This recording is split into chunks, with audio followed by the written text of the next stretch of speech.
අද මං ඔයාට කියලා දෙන්න හදන්නේ ටී ටයිම් එකට ගොඩක්ම ලේසියෙන් හදාගන්න පුළුවන් රස කෑමක්.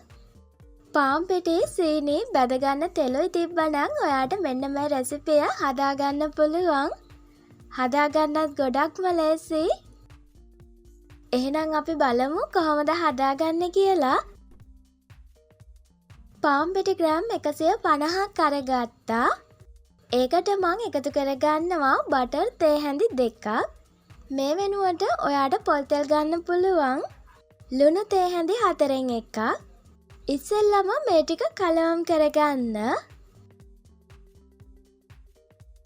ඊට පස්සේ ඇල් අතර ටික ටික එකතු කරගෙන අනා ගන්න. අතේ ඇලෙන්නේ නැති ගානට මේ පිටි මිශ්‍රණය අනා ගන්න ඕනේ. විනාඩි 1කමාරක් විතර හොඳට නීට් කරන්න. එතකොට මෙන්න මේ වගේ මෘදු ඩෝ එකක් එනවා. දැන් මම පාන් පිටි පොඩ්ඩක් දාලා දිග අරගන්න හදන්නේ. පිටි ගුලිය එකපාරම දිග අරගන්න බැරි නම් කොටස් දෙකකට වෙන් කරගෙන දිග අරගන්න. ගොඩාක්ම තුනී වෙන්න දිග අරගන්නත් ඕනේ. දිග අරගන්න අතරතුර පාන් පිටි චුට්ටක් කිහින්න. දැන් පුළුවන් ඔයා කැමති ප්‍රමාණයට රවුම් ටික කපා ගන්න.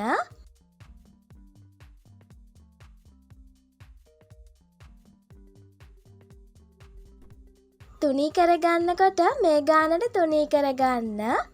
ගොඩක් ඝනකමට නැතුව. ඊට පස්සේ පුළුවන් තෙල් එකට දාලා වැද ගන්න. ගින්නර පොඩ්ඩක් අඩු කරලා වැද ගන්න ඕනේ. එතකොට තමයි ක්‍රිස්පි ලෙවල් එකට වැද ගන්න පුළුවන් යන්නේ.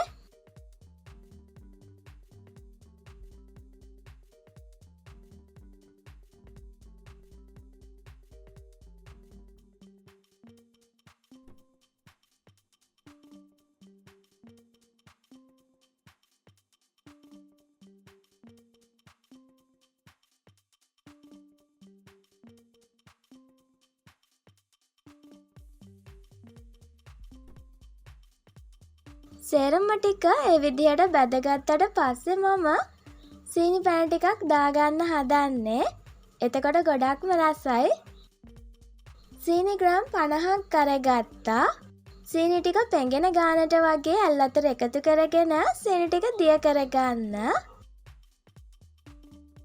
ටිකක් වෙලා යනකොට මෙන්න මේ විදිහට වාජනය වටේ සීනි කැට මිදෙන්න ගන්නවා. ඒ ගානට ආවට පස්සේ පුළුවන් ලිප ඕෆ් කරගන්න. ඊට පස්සේ අර බැදගත්ත රවුම් ටික උඩින් සීනි පැණි ටික දාගන්න තියෙන්නේ. මෙන්න මේ විදිහට.